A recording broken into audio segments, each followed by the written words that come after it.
запитала, чи ти хочеш ходити в садик, а я сказала «да». Садочок вчить дітей бути самостійними, свідомими і піклуватися про себе.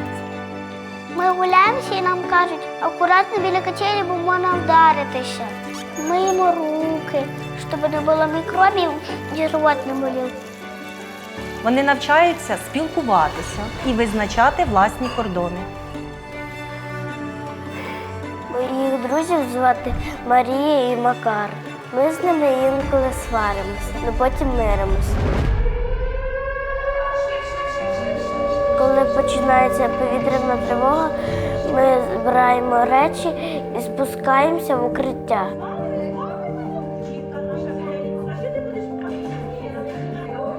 Мені подобається, що тут можна малювати. Навіть під час повітряної тривоги в укритті розвиток діток не зупиняється.